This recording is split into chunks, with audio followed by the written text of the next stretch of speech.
So you bought a Mavic 2 Pro or Zoom only to find out that DJI didn't supply you with a SD card like they did with the original Mavic Pro. Both drones are equipped with 8 GB of internal storage. That won't take you very far. You will only get around 10 minutes of footage if you record in 4K. Luckily, it's possible to expand the storage by adding an external SD card. So you pop in one you have lying around on the shelf to find out that it's not fast enough for 4K footage. So what do? I will show you what card you need for recording 4K footage with your Mavic 2. But before we get to that, let's roll that intro.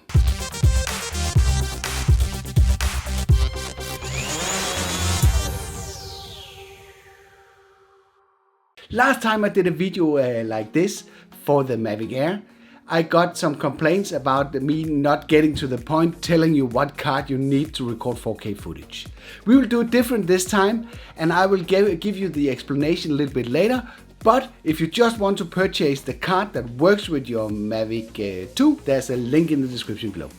So what is the issue with this slow card? It's because the camera bandwidth has been increased to 100 megabit per second from the 60 megabit that came with the original Mavic Pro. You probably heard this many times in various videos you have seen so far, but what does it actually mean? Without being too technical, 100 megabit per second means the maximum amount of data that can be written to the SD card. Because the amount of data being generated with 4K footage is huge, we need to make sure that we don't exceed the maximum writing capabilities of the card, triggering the warning that it's too slow.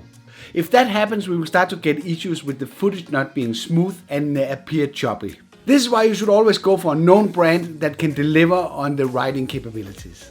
In general, going from 60 megabit to 100 megabit per second means more details are preserved in your footage, giving you more room to work in post-production. If you plug in a card from the shelf that is labeled class 10, this is not fast enough for 4K footage. The DJI Go 4 app gives you a warning that the card is not fast enough. This is kind of nice instead of finding out in post-production. Let's look at the requirements for 100 megabit. 8 bit for 1 byte. This means that we need to be able to minimum transfer 12.5 megabyte per second. This means that we should find a card that is faster than that.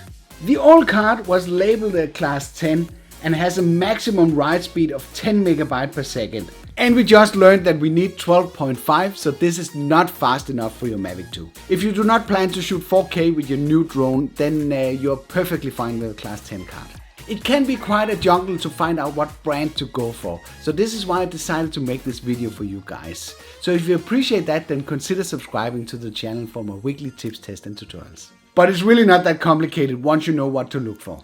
I decided to go for the SanDisk Extreme Pro in the 64 GB version. Looking at the labeling, it says UHS speed class 3, and that will tell us that the minimum write speed is 30 megabyte per second. The card is also recommended in the DJI FAQ section. The size of the card depends on your needs and your wallet, but with a 64 GB version you will get 84 minutes of raw 4K footage, just to put things in perspective. You could settle for less and cheaper options than the SanDisk Extreme Pro, as long as the card has been labeled UHS Speed Class 3 or U3. With that being said, I never had any issues with my SanDisk Extreme card, so they are highly recommended for me to your precious footage. You can find purchase links in the description below. I bet you don't know what the video caption settings is doing in your camera menu in the DJI Go 4 app. I made a video about this, and if you want to find out, you can watch it through this card.